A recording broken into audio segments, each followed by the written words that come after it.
Hello and welcome to week 3 of reading the Tale of Despereaux. Chapter 15, Miggery So. Oh, I also want to say that I am currently having a case of the hiccups, so if there's like mouse squeaks coming out of me, that's why.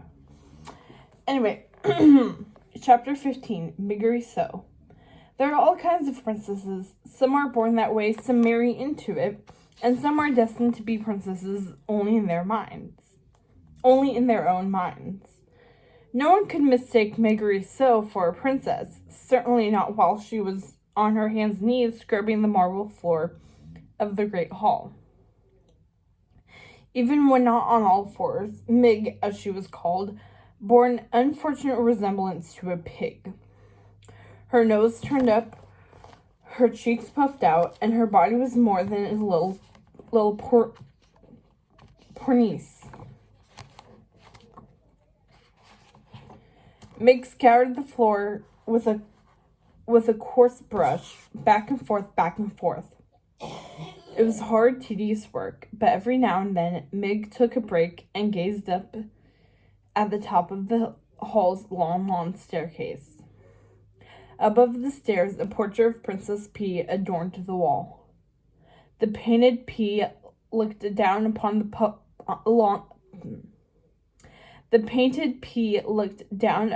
palace in all her fairy tale loveliness.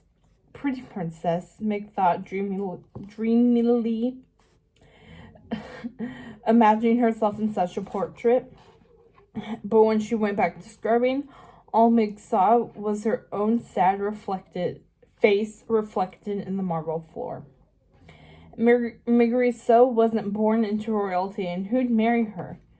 But at one time or another, almost every little girl longs to be a princess. Not so long ago, a girl had slogged through the mud, scouting feed to a throng of pigs. She wiped her nose, smearing mud across her face. The little girl lived in squalor on a pig farm with a front yard full of slop. But in the distance, a castle glowed in a dazzling light. And the girl was comforted by the sight of it.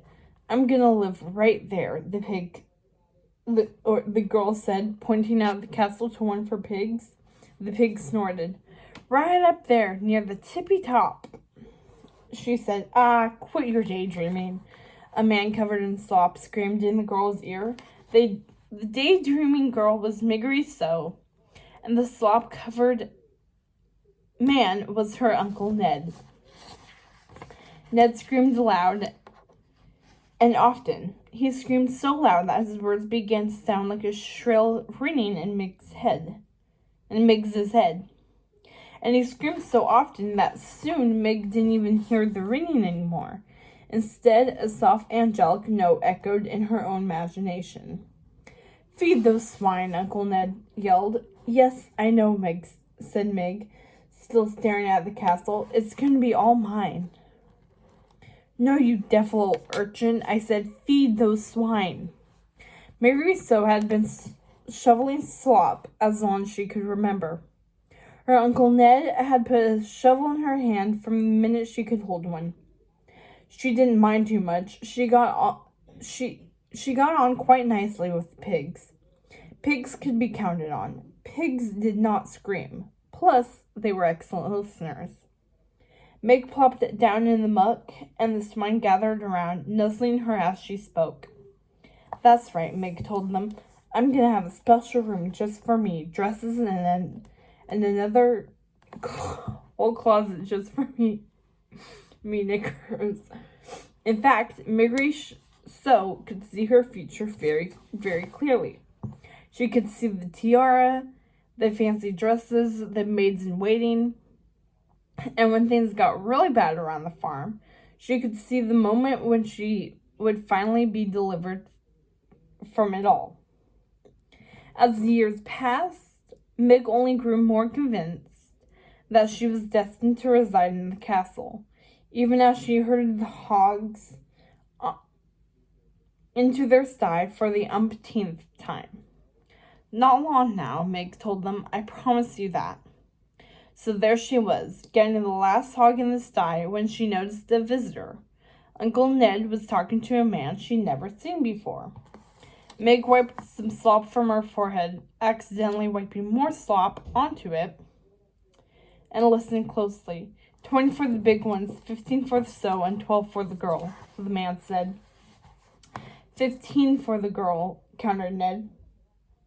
Same as the sew. Before she knew it, Meg was being carried away, along with the pigs on the back of the man's ox cart. Although it was difficult to tell Meg and the pigs apart, all squished together as they were. The cart pulled her through the broken-down gate of Uncle Ned's slop-filled yard, and headed for that glorious castle in the distance. I told you, Meg told her pigs. I told you I'd make it to the castle. Ooh-wee. So sometimes it doesn't take much for your dreams to come true. You just have to be able to see it that way. From the back of the cart, Meg took one last look at that farm. She tried to straighten her hair and wipe the muck off her face, accidentally wiping more muck onto it, to make a good impression at the castle. And now there she was. Meg sat on her knees and looked down at the tired, dirty face reflected in the marble floor. Yep, she said to herself, I'm living in the castle, all right. Then Mary snorted and went back to work. Chapter 16, A Mouse in Love. Despereaux danced, flipped, and swooned all the way from Pete's bedroom to his own. Furlough waited for him at home. He'd wanted to hear more about how Despereaux had nibbled the page, and how it had been quite tasty too, with a fine, snappy crunch. But Furlough heard something else entirely. She was beautiful, said Despereaux, like an angel. You're crazy, said Furlough. And she smelled so amazing, Despereaux continued, like a garden. Despereaux, you can't talk to a human. That's the worst thing you can do, Furlough said, throwing his paws up in the air. No, it's the best thing I ever did. They'll throw you in the dungeon. You'll get eaten by rats. It would be worth it, said Despereaux fiercely. Then they could tear out my flesh. He fell back upon his matchbox bunk bed and stared at the ceiling, lost in his own romantic tale. Oh, this is bad, said Furlough. And when she held me in her hand, it was so soft, like floating on a pillow. You know what? I am worried about you. That's the point, Furlough. Don't worry. There's nothing to be afraid of. Quiet, Furlough pleaded. They'll hear you. Come on, just try it, said Despereaux. Just for a second, just try to be brave. At the sound of the word brave, Furlough hunched into a small, shivering ball. And stop cowering, said Despereaux, which only made Furlough curl up tighter and cover his face with his paws. Furlough was known to have above-average cowering abilities. But what he heard next made him cower to his utmost potential. From the doorway came a sudden and very angry voice. What's going on in here? The voice demanded. The mice jumped and turned to see their father. What's all this talk about princesses and bravery? Lester asked. Despereaux and the cowering Furlough looked at each other. What could they say? Lester Tilling had heard every word. Furlough, I want to see you in my study, ordered Lester, right now. In the study, Furlough spoke to his parents. His words caused them to twitter and tremble.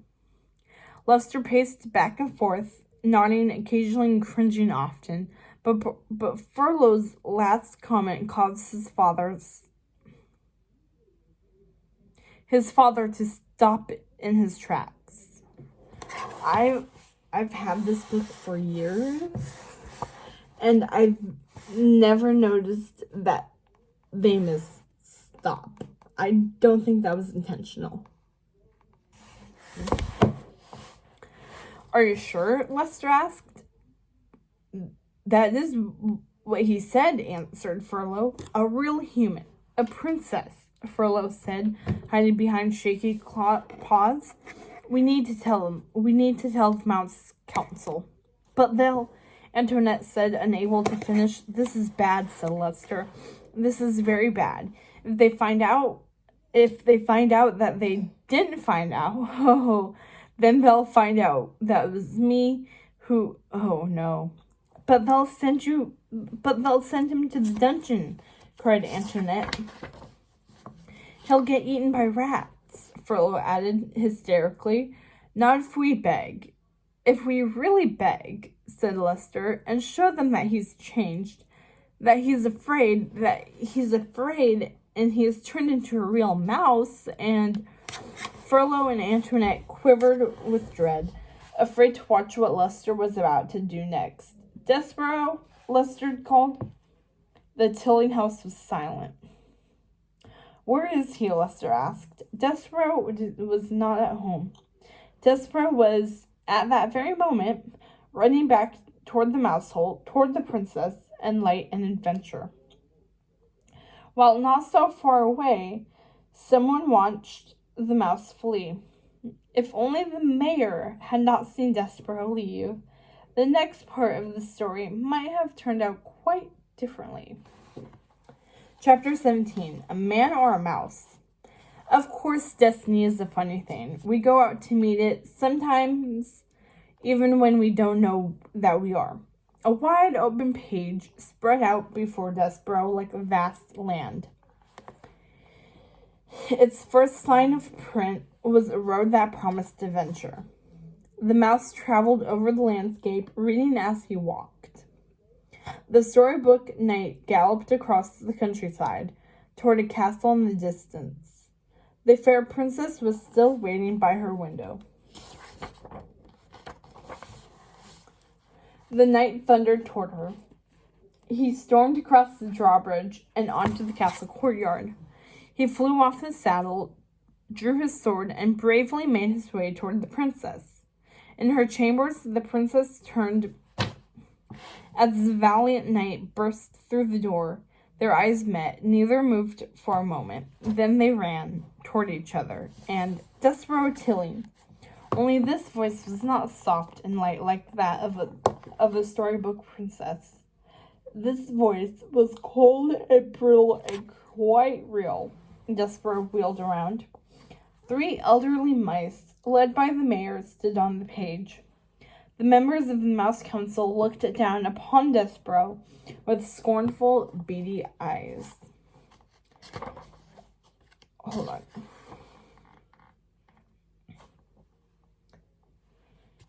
The mayor looked gravely from the mouse to the book. How long have you been working on this book? He asked, inspecting its spine.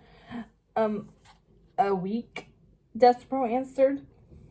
The mayor frowned at the abundance of perfectly good glue still remaining. A week? You've hardly cracked it. Well, I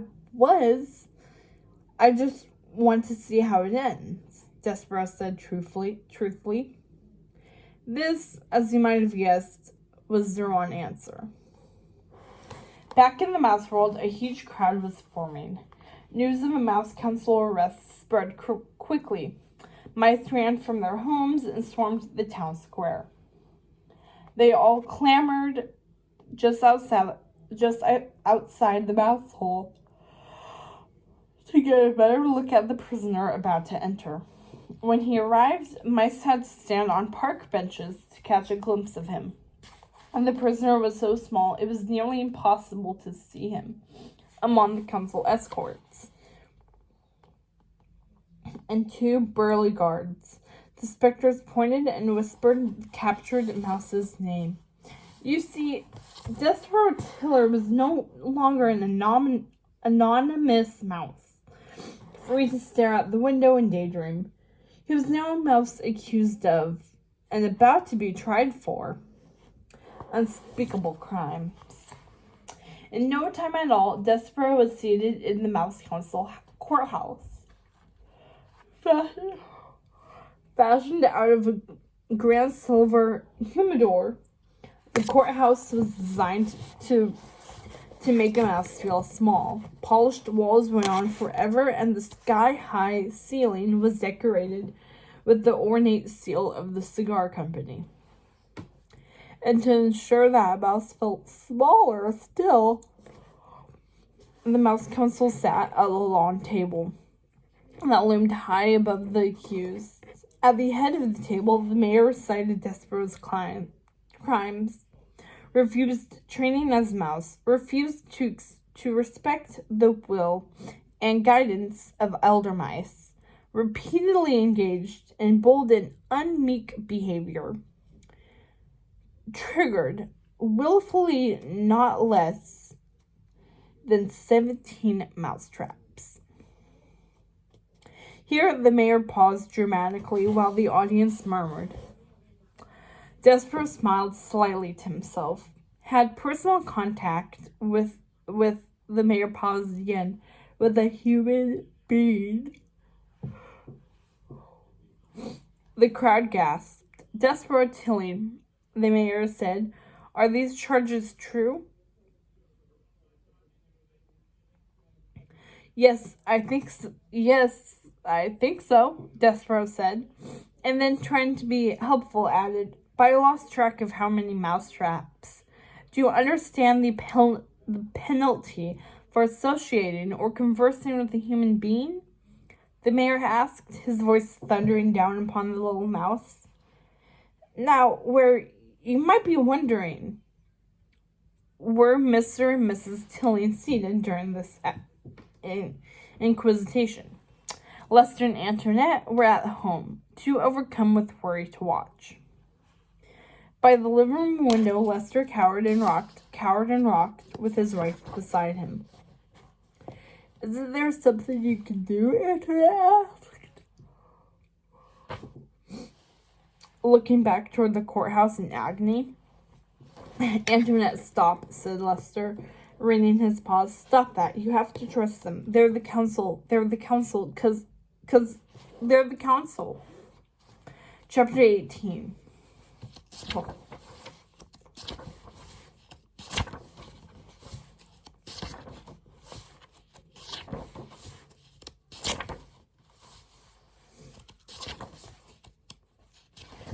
Okay, never mind.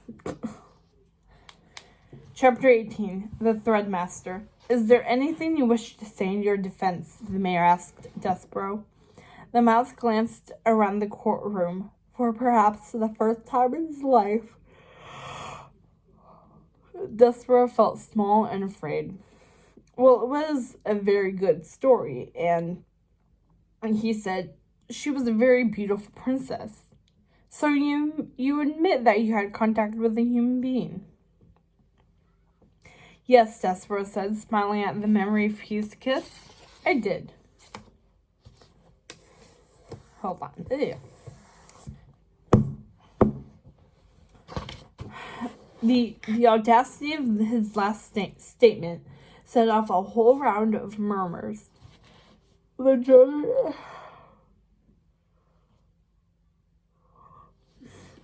judges huddled to consult among themselves at once. Their verdict came swiftly. "Despereaux Tilling," said the mayor, "the judgment of this court is not an easy one, but it is clear. Our laws are here to protect us in our way of life. And when one of our citizens strays from that way of life, he becomes a threat to us all. It's an easy question. Are you a man or are you a mouse? And your actions have told us that you have a great deal of trouble being a mouse. It is the judgment of this court," the mayor continued, "that you should be banished from these walls forever. You shall be remanded into the custody of Hovis the Threadmaster, who will prepare you for your descent into the unknown world that lies beneath us. You shall be exiled alone into the dungeons of Dor, from which no mouse and no light has ever escaped. For once the courtroom was stunned into silence. Is there anything you wish to say to clear your conscience or your soul? The mayor asked Despereaux. I don't think so, he replied. Very well, said the mayor, and that, as they say, was that. There was no time for goodbyes, and there wasn't anyone there to say goodbye to anyway.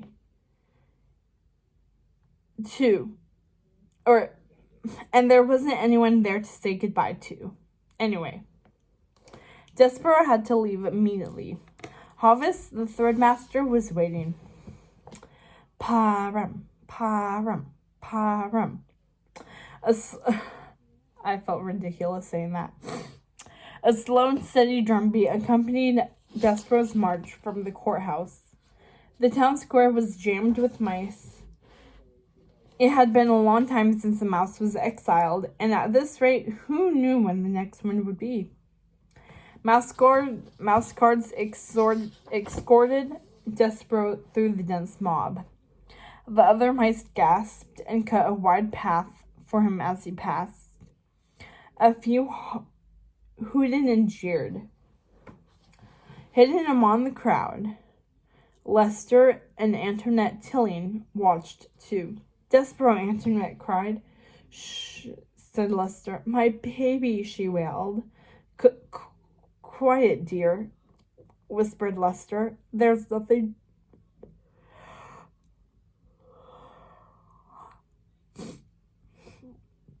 to be done.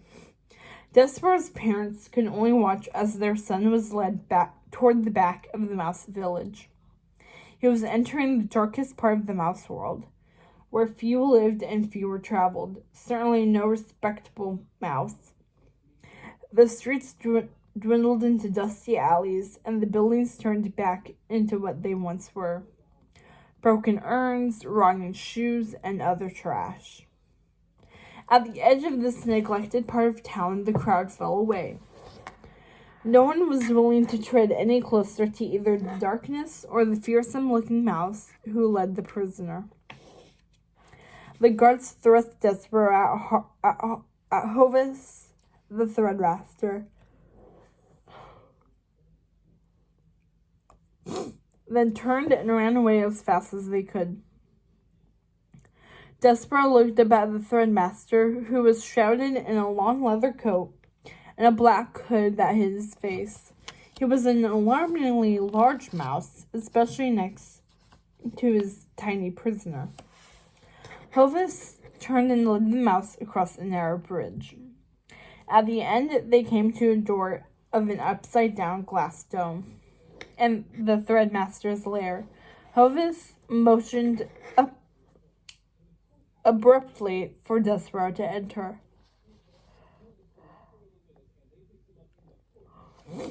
In the distance, the crowd could barely watch. Despereaux stepped into the dome. Inside was an old, broken sewing box. The lair was gloomy and cramped in every direction. Spools and spools of thread rose above the mouse in frightening towers. To Despereaux, the thread looked as thick as rope.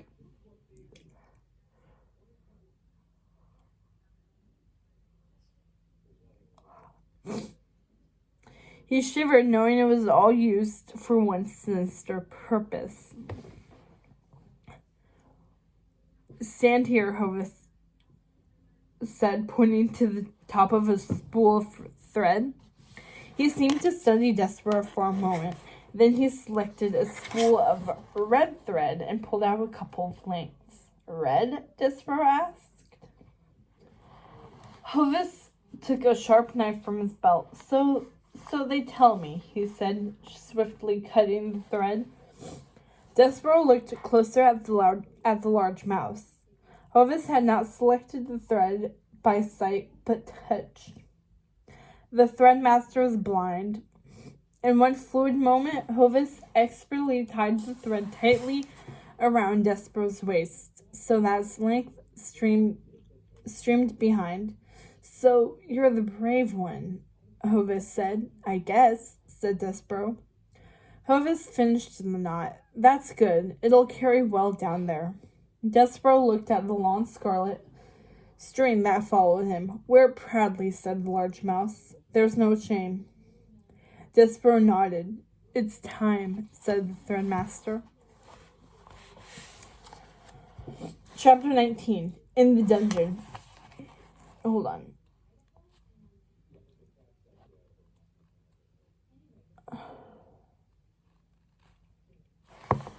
Okay. Chapter 19. In the dungeon. Despereaux emerged from Hovis's lair, with the red thread following him like a trail of blood. Far behind them, the crowd shivered at the sight. "It's all right," Hovis said. "They're too scared to come down here." Despereaux followed Hovis into the darkness. They traveled along the twists and turns of a dirty path. The farther they walked into the no-mouse's land, the higher the rubbish soared. The sneaky piles cast eerie shadows over their heads.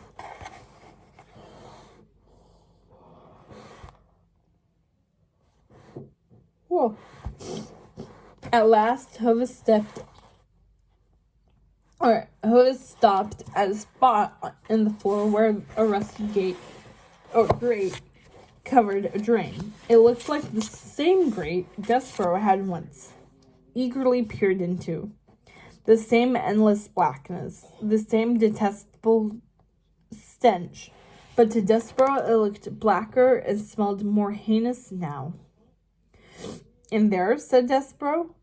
"I'm afraid so," said Hovis, motioning for Despereaux to stand on a ledge overhanging the grate. On the ledge was a strange mechanism, a tripod of 3 tall wooden poles, held a spool of red thread horizontally.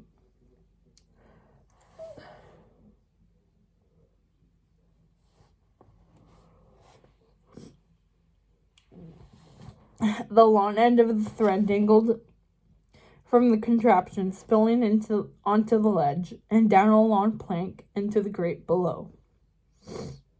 Despereaux stepped onto the ledge. He peered down into the drain pipe. It was pitch black within and damp. "Courage, right?" said Hovis, picking up the thread and tying it to Despereaux's waist. "And truth," said Despereaux, "and honor. Good, but especially courage." Despereaux hesitated as if digesting the words. I'm ready, he said at last. Hovis placed upon the mechanism's lever. Then, ever so slightly, he began to lower Despereaux through the grate. "All right, then you need to," Hovis began. The threadmaster's voice was drowned out by a whirring sound, which was followed by a high-pitched whine. Despereaux had already jumped. The thread spooled away from Hovis with a scream. Despereaux hurtled into the mouth of the dungeon. His arms flew out at his sides. The wind buffeted his face and flapped the corners of his hat. He was free falling into the abyss, and there was no sign of stopping or slowing down. The little mouse felt as heavy as a rock. At this point, it must be said that the mouse was not scared. He was terrified. Then, bit by bit, his large ears slowed his descent until he was less like a rock and more like a leaf. The dark green, murky water of the rat world began to swim toward him. The mouse was nearly there. Somehow within this blackness, a sliver of faint light caught his eye. Something shone from the side of the shaft. Despereaux saw the opening of light in the wall below him. And as he drifted past, his paw shot up to grab it. He scrambled onto a small passageway, a vent in the sewer. With his feet on solid ground, the mouse took a deep breath. He untied the red thread from his waist, left it behind, and walked cautiously forward into the dim light. Despereaux moved slowly, feeling his way. Something creaked beneath his feet. Despereaux stopped. He looked down. He took a step, and suddenly he was falling again.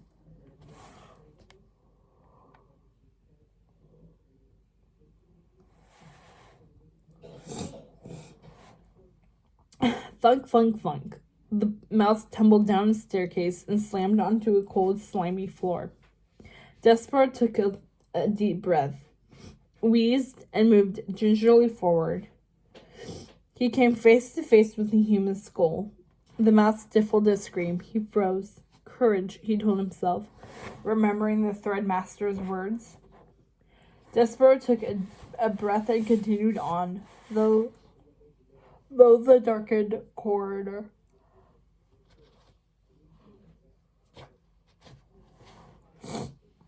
He tried not to listen to the dungeon's mysterious sounds, the scratching, gnawing, and moans of pain.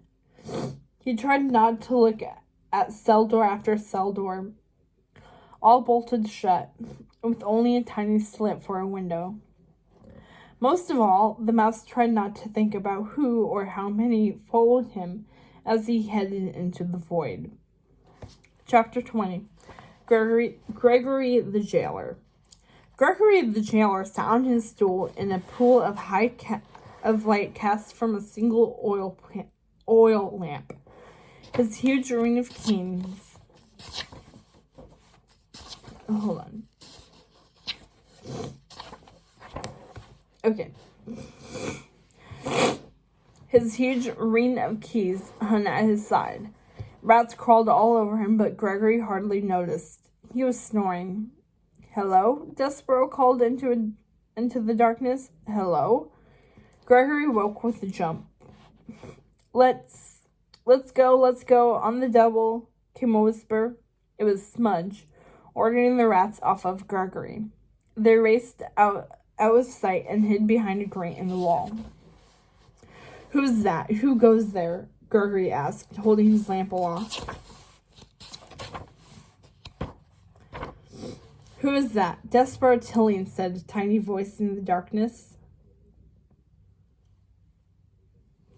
Gregory lowered the lamp toward the sound. Are ye a man or are ye a mouse? Despereaux said Despereaux shakily. Am a gentleman. Gregory crept closer with the oil lamp until its light landed upon 2 ears. Despereaux stood as tall as he could, almost a full 3 inches. Gregory leaned over to inspect his small visitor. He reached down and snatched him up in a large, rough hand and squeezed the little mouse. Despereaux's cheeks turned bright red. Then his ears turned purple. He thought he was going to faint. Gregory squinted to see him. And what makes you think ye a gentleman? A code of honor, Despereaux said, with the cough of a mouse who was being choked to death. You're a strange mouse. A strange little mouse. And where do you find this code of honor? In the stories, said the mouse, a legend I read. Across the room, several little red eyes peered out from the darkness. It's a mouse, said a low voice. Shh, said Smudge. Quiet, lads. Patience. Fine, said Gregory to the mouse. Tell me about this legend of yours. I could do with a good story right now. Despereaux tried as best as he could to tell the story, while still being squeezed in Gregory's giant hand. Well, it's about a princess and a knight, he said with a wheeze, and his quest to save her honor. Ah, it was the princess that took away my soup, Gregory said, squeezing the mouse tighter in his anger.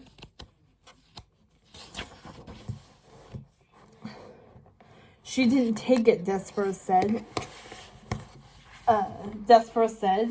coughing louder. In fact, she misses it too.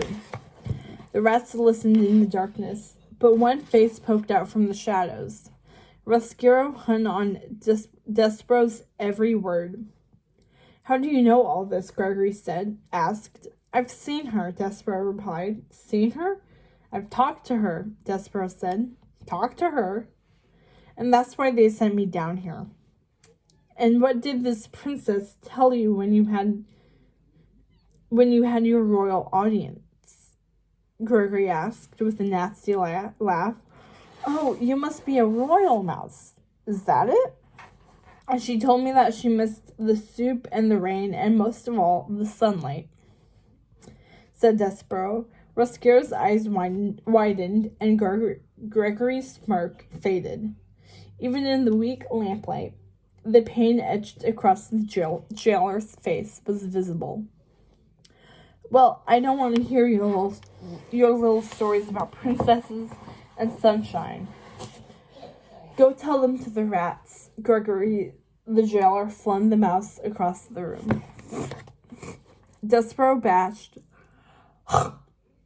Oops, sorry.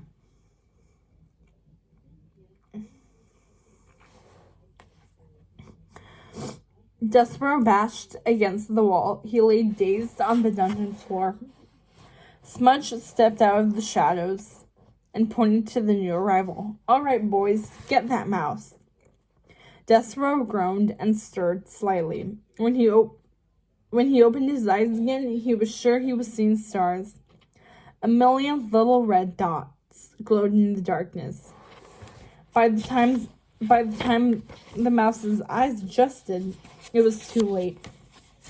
The rat faces were already closing in on him, a wall of crazed, angry eyes and drooling, sharp fangs. The rats scratched, gnawed, and licked their lips, imagining how the little mouse tasted.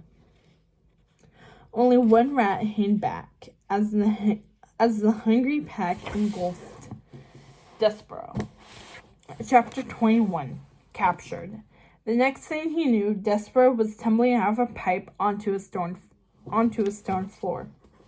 He was still in the dungeon. He knew this, not because he could see the rats, but because he could hear them. Mouse, mouse, mouse, mouse. Wait, mouse, mouse, mouse, mouse. The voices chanted. Despereaux looked straight up, raising his head toward the sound. Hundreds of bloodthirsty rats leaned out over the top of the tall walls that encircled him. They peered down at their new victim far below, and their fangs dripped in hunger. Despereaux looked around for an exit, but he was trapped. He found himself locked in some sort of arena, and whatever was about to happen was causing the rats above him to smack their chops in anticipation. Ha ha! Botticelli laughed wickedly like a Roman emperor. He occupied the prized possession in the center of the Colosseum. He sat in the royal box, where only a few chosen rats were allowed to join him. Good crowd, ain't it, sir? Asked Smudge. Yes, it is, quite, said Botticelli as another rat slipped into the seat next to him. Ah, Roscuro, said Botticelli. I'm glad you could make it. I thought you didn't like the arena. Oh no, said Roscuro. It's an honor, sir. Good. Well, enjoy, said Botticelli. Let the games begin. The shouts grew steadily louder, and Despereaux's head began to clear. Mouse, mouse, mouse, mouse. Botticelli stood and raised a long arm to quiet the frenzied crowd. At his command, the rats immediately silenced. He turned expectantly to the audience. It was time. Botticelli nodded. A moment later, a door opened in the arena. A giant snarling tomcat hissed. A giant snarling tomcat entered. The crowd roared. Despereaux did not dare to look at the beast, but he smelled it, and he heard it. The cat hissed, and Despereaux jumped into the air. The crowd burst into laughter as Despereaux frantically sprinted along the arena's walls, scrambling to find a way out. The cat scratched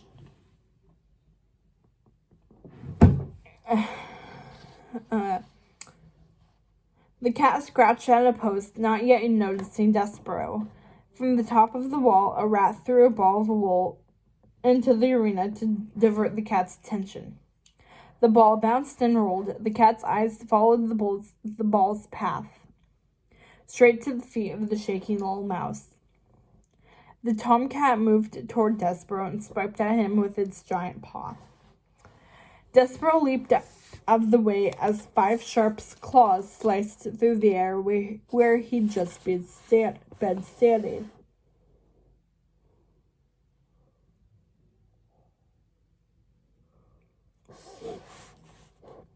The cat snarled and began to pounce, but stopped short.